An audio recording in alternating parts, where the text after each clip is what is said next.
was the day of the Indy 500. The Kiddles gathered round the TV to watch the race with other friends from the Mattel and Hasbro community. They were inspired.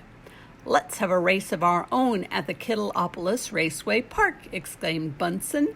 "Not to toot my own siren, but my fire truck is built for any emergency. It would win hands down."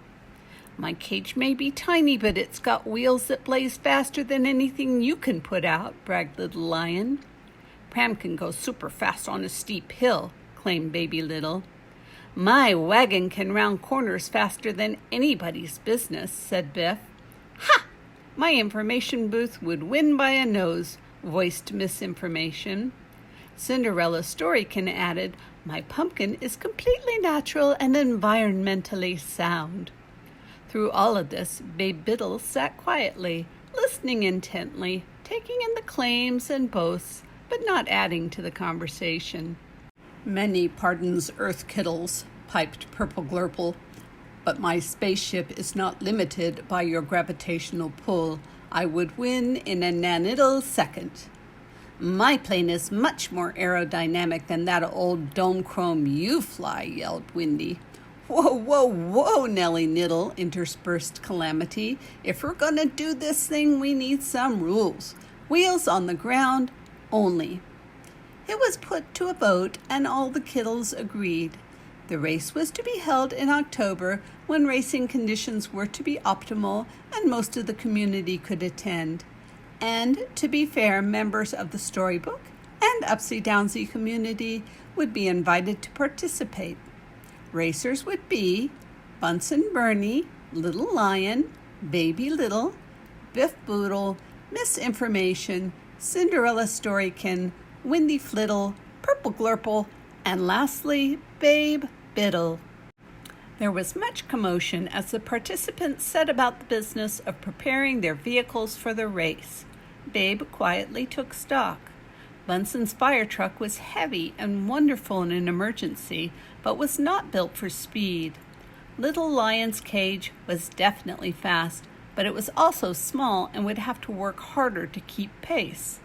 Little might be a baby, but she delighted in going downhill fast. She knew just where to lean in to hit maximum velocity and would certainly be a contender. Biff and Baby Little often raced down Twin Pines Hill, barreling around the steep corner of Green Kiddle's Bluff. Biff's wagon was low to the ground and could really pick up speed, two-wheeling it around corners. But Kiddleopolis Raceway only had so many hills, and there would be a lot of coasting involved, maybe even some getting out and pushing. Misinformation's information booth had the benefit of having a face.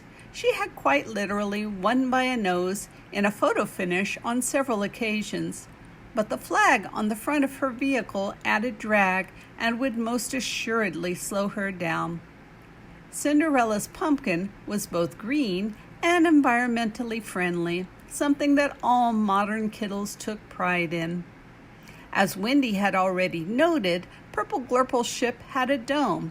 This was most useful in keeping bugs out of one's teeth when flying, but on the ground was likely to slow progress.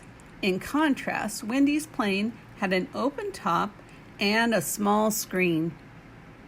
In the months coming up to the race, the brag fests went on.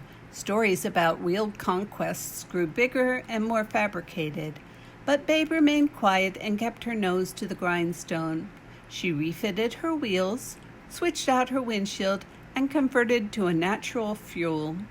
In fact, Babe conducted her business so quietly that when race day finally came round, folks in the Kiddle community were quite surprised to see her motoring up to the start line. Annabelle Autodiddle had been recovering from knee surgery and had opted out of the race, but she was happy to wave the flag. And they were off. Beginning on a rather steep hill gave Baby L and Biff a good start. A sharp curve was well rounded by Biff, but Baby L's oversized wheels caused her to topple. She hopped out and gave a good hefty push, but was not able to reclaim enough speed to catch up. Biff, too, was unable to climb the next ridge and was quickly out of the contention. Purple Glurple was found to have cheated, using jet propulsion to clear the same ridge, and was taken out of the race. Wendy's propeller stirred up quite a bit of dust as she rounded a curve. She readily cut through the smog, but Little Lion's vision was blurred. His wagon slid under Cinderella's pink wheels, causing both to skid off the track. Bunsen was hot on their heels, but, being a trained paramedic, opted to pull off to the side to make sure his friends were safe. This left only 3 racers: Misinformation, Wendy, and Babe, who were fast approaching the finish line. The final burst of acceleration whipped a breeze, which caught hold of Misinformation's nose flag, sending her vehicle sideways. She was not able to correct fast enough and came in third. Wendy taxied as best as possible, but let's face it, planes were meant for flying. Wendy came in second place. Babe took a victory lap, pulling over to the side to make sure her friends who had collided were safe. Now, Kiddles might be competitive, but they were also good friends. Everyone was proud of Babe's achievement and gathered round to hear her tell of all the improvements she had made to her Babe-mobile. Annabelle popped the cork on a bottle of apple blossom cider, and everyone went back to Babe's house for a celebration and to watch a little TV.